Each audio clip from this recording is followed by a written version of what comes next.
د بندیانو خوشي کولو بهیر پای ته نه دی رسېدلی او د دې بهیر په بشپړېدو سره په بین الافغاني خبرې پیل شي. د قطر دفتر ویان محمد نعیم وردګ دا خبرې په داسې حال کې کړي دي چې افغان حکومت د خبرو ځنډولو پړه پر وسلوالو طالبانو ورچولې او ویلي وو له شپږو بندیانو پرته چې فرانسې او استرالیا د نه خوشي کولو غوښتنه کړې، نور ټول 15,000 بندیان خوشي شوي دي. له طالبانو سره د خبرو لپاره د حکومت چمتووالی او د بندیانو پر نه خوشي کېدو د طالبانو نیوکې. په دې وروستیو کې ولسمشر ماڼۍ له طالبانو سره خبرو ته چمتووالی ښودلی، ویلي دي طالبان تر اوسه د خبرو ته نه دي چمتو شوي. خو په قطر کې د طالبانو ویان په خپله ټویټر پاڼه کې لیکلي تر اوسه هم د بندیانو د خوشي کولو بهیر نه دی بشپړ شوی. هیئت گفتگو کننده دولت جمهوری اسلامی افغانستان آماده است. هیچ مانعی از جانب ما وجود ندارد. منتظر هستیم تا طالبان تیاری‌های لازم خود را نیز بگیرند. هدف اصلی دولت جمهوری اسلامی افغانستان از آغاز مذاکرات صلح تامین آتش بس، پایان جنگ و خشونت‌هایی است که متاسفانه هنوز هم به سوی طالبان همچنان ادامه داشته. تر اوسه د طالب بندیانو خوشي کولو بهیر نه دی بشپړ شوی. تر اوسه هم یو شمېر کسان په بندخونو کې شپې ورځې تیروي چې په خوشي کولو یې کار روان دی. هر کله چې د بندیانو د خوشي کولو بهیر بشپړ شي، طالب مرکچیان د بین الافغاني خبرو لپاره چمتو دي. خو بلخوا بیا د ولسي جرګې یو شمېر غړي وایي له طالبانو سره د خبرو لپاره ټاکل شوی مرکچي کمزوری دی، خو ځینې نور بیا د جګړې اصلي لامل د واک او ځواک ترلاسه کولو هڅې بولي. دغه هیات چې زموږ و دغه ته ځي و قطر ته ځي دا د طالبانو په مقابل کې ډېر ضعیف هیات دی. په دې کې داسې ګونګیان کوچنیان پکښې کې دي چې د شیخ عبدالحکیم په مقابل کې یا د هغه خلکو په مقابل کې چې هغه طالبان دي هغه ډېر ضعیف هیات دی. هغه هیات ډېر قوي دی طالبانو او ډېر قوي هیات دی. دا خلک نه توانېږي چې د هغو سره بالمقابل خبرې وکړي. جنگ افغانستان متاسفانه در طول تاریخ جنگی چوکی و جیب است. فعلا هم چون مسئله چوکی مطرح است و 10 تا چوکی ریاست جمهوری وجود نداره، این هر کدام به نحوی این را به تأخیر میندازن. آخوندزاده میخواد جای غین بشینه، غین حاضر نیست چوکی خود روان کنه. له دې ټولو سره تر اوسه د بین الافغاني خبرو پیلېدو کره نیټه نه ده معلومه او دا معلومات هم نشته چې بین الافغاني خبرې به کله پیلېږي. درنو لیدونکو د دغه خبر د بحث لپاره سره د سکایپ له لارې مل د سیاسي چارو شنونکی ښاغلی قاضي اسدالله عزت. ښاغلی عزت سلام، وخت مو په خیر، بحث ته ستړي مه شئ. ډېره زیاته مننه. ښاغلی عزت، څو ورځې کېږي چې د سولې مذاکرات ځنډېدلي دي، تاسو یې لامل په څه کې بولئ؟ ولې د سولې مذاکرات ځنډېدلي دي؟ بیا هم د سلامونو په وړاندې کولو سره تاسو او د تمدن تلویزیون ټولو قدرمنو لیدونکو ته نیک هیله او سلامونه وړاندې کوم. د ما معلومات دا دي چې طالبانو له خپل لوري څخه آمادګي ښودلې ده او یاده کړې ده چې دوی د خبرو لپاره تر ډېره حده پورې آماده دي. نوی پلاوی ټاکلی ده، د هغوی مشري یې تازه کړې ده او تېره ورځ افغان دولت هم دا ادعا وکړله چې موږ هم د بین الافغاني خبرو لپاره د پیل لپاره آماده یو او د طالبانو کوشش کوو طالبانو ته دا خبره راځي چې ګواکې که تاسو خبرې ځنډېږي پړه به د تاسو په غاړه باندې. خو د طالبانو ویان د نعیم وردګ یو خبره یاده کړې ده چې د دوی د بندیانو د خطرناکو بندیانو لړۍ لا نه ده پوره سوې او دا باید اماقه 400 بندیان پوره سي. خو زما معلومات دا دي چې د هغوی له ډلې څخه فقط 6 نفره طالب بندیان پاتې دي چې د هغو 6 نفرو طالب بندیانو په اړه باندې ځینې نړیوالو یا خارجي هیوادونو بحث درلودی. د هغو هیوادونو د قناعت لپاره زما په فکر سره هغه معلومات داسې ښیي چې امریکایانو نهایي پرېکړه داسې سوله چې دغه 6 نفره به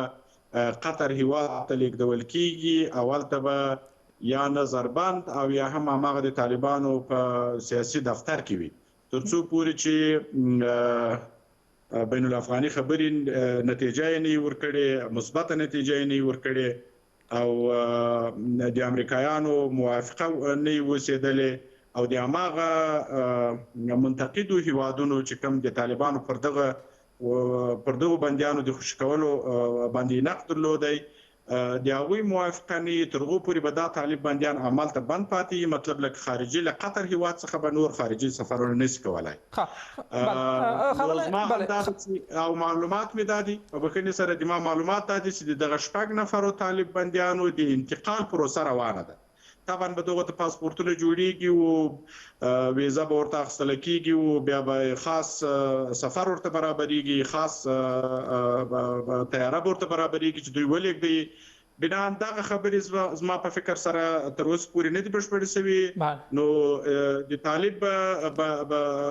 طالبانو د دفتر د سیاسي دفتر ویان غالب ګمان اشاره هم دغه خلکو ته هم دغه 6 نفرو ته ښاغلی عزت اوس داسې راپورونه هم خپاره شوي دي چې ګواکې د طالبانو په مشرۍ کې دغه کوم مرکچي پلاوی چې په دوحه کې د مذاکراتو لپاره ټاکلی دی په دې کې اختلافات د دې لامل شوي چې دغه د سولې خبرې وځنډېږي او طالبان دې ته چمتون نشي چې د افغان حکومت سره دغه خبرې پیل کړي فکر کوئ چې دا مهال د طالبانو په مشرۍ کې په دغه پلاوي کې واقعا ژور اختلافات شتون لري لکه په تیرو کې چې موږ ګورو په تیرو څو ورځو وروستیو ورځو کې په دغه مرکچي پلاوي کې بدلون رامنځته شو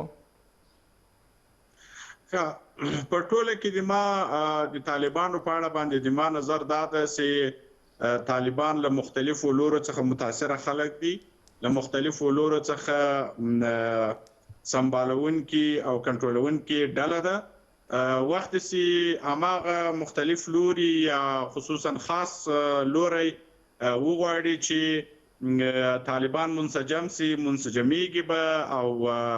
کونه غواړي همدغه طرفونه ونه غواړي بیا به همدغه د طالبانو د خپلمنځي مشکلات او اختلافات بهانه کوي بناء امریکا د اندازه چې امریکا نور کوشش کوي هڅه کوي چې طالبانو تر نوم لاندې ډله جنگي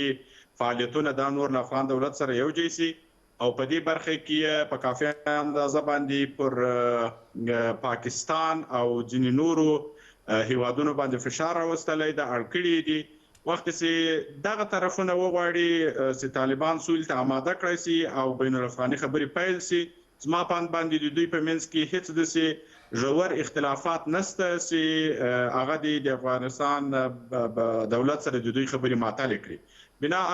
که څه هم وجود لري ډیر سطحي به او د دې لامل باندې چې بین الافغاني خبرې دی وځي ښاغلی عزت اوس دا مهال داسې ښکاري چې طالبان له خپلو غوښتنو نه دي په شا شوي او پر خپلو غوښتنو باندې ټینګار کوي څه فکر کوئ چې مذاکرات به کوم لوري ته روان شي نو تر اوسه پورې خو چې دوی کومې غوښتنې درلودلې دي هغه زما پاند باندې پوره کېدونکي دي چې لکه د دوی کوم شرایط چې وو د بهرني اساکرو وتل چې زما پاند باندې په پراخ پیمانه کې وځي کنه وځي په پراخ پیمانه باندې تبلیغات ورته روان دي پر میډیا باندې ځنې شیونه ښیي چې هغوی په مختلفو ولایتونو کې خپل اړې بیسونه خالي کړي دي او د دې ترڅنګ د دوی بندیانو چې هغو لړۍ په پراخ پیمانه باندې دا د پلیس ولا او ډیر محدود شمیر بندیان هغه هم ما مخکې بحث ودرلود چې قطر هیواد ته د رسیدو بحث لا پاتې ده او ورسته چې کومې د دوی غوښتنې دي په دې باندې تر اوسه پورې هیڅ دلایل وجود نه لري چې د دوی د مخته غوښتنو کوم نوملړ دی نشر شوی وي یا له رسنیو سره یا هم له سیاسیونو سره چې د دوی غوښتنې څه دي زما پاند باندې د موږ چې ټولو تلوار ده او د افغانانو ډیره توجه اړولې ده هغه دا ده چې د طالبانو غوښتنې به په بین الافغاني خبرو کې په لومړنۍ ناسته کې به د دوی غوښتنې څه دغه ډیر مهم بحث ده چې تر اوسه پورې هیڅ نه د مطرح شوی خدای دې وکړي چې دوی داسې غوښتنې ولري چې په هغه کې افغان او د افغانستان دولت مشکل ونه لري او د افغانستان له اساسي قانون سره د افغانستان د افغانستان د خلکو له پرمختګ او د افغانستان د خلکو له تقاضا سره مخالف نه وي ښاغلی عزت د وروستۍ پوښتنې په توګه راځو افغان حکومت ته هم رڼا واچو هغه مرکچي پلاوی چې ټاکل شوی د افغان حکومت له لوري ټاکل شوی ده چې په نږدې راتلونکي کې دوحې ته سفر وکړي فکر کوئ چې د افغانانو په واقعي ډول سره نمایندتوب استازولي به وکړي دغه پلاوي ته په کتلو سره څه فکر کوئ بدبختانه ما ډېره پخوا څخه پر دې باندې نقد چې داسې یو چاته داسې یو پلاوي ته اړتیا ده چې هغه په رښتیني ډول سره د افغانستان د خلکو نمائندګي وکولای شي، د افغانستان د خلکو تقاضا، د افغانستان د خلکو غوښتنې مطرح کړای شي، د هغوی تمثیل وکړای شي. مګر تاسو وګورئ چې افغانستان له دولت له طرفه چې کوم پلاوی نوملړی نشر شوی ده، دغه ټول هغه خلک دي چې خپل د همدې خلکو له لاسه په افغانستان کې فساد وجود لري، د همدې خلکو له لاسه د افغانستان جګړه دوامداره ده، د افغانستان فعلي حالات د همدغه خلکو له لاسه په ستونزه کې دي. نو بناء د افغانستان د دولت له طرفه نهایي ضعیف او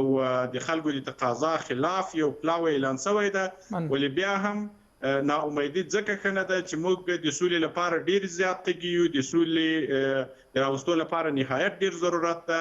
نو که خدای وکړي چې همدغه خلک هم یو څه وکولای شي، موږ به خوشحاله یو. ولې د افغانانو رښتینی استازي ډیر کم دي پکې. بله، د سیاسي چارو شنونکی ښاغلی قاضي اسدالله عزت له تاسو څخه ډیره زیاته مننه کوو چې په دغه بحث کې مو راسره ګډون وکړ. ډیره مننه. خوشحاله اوسئ.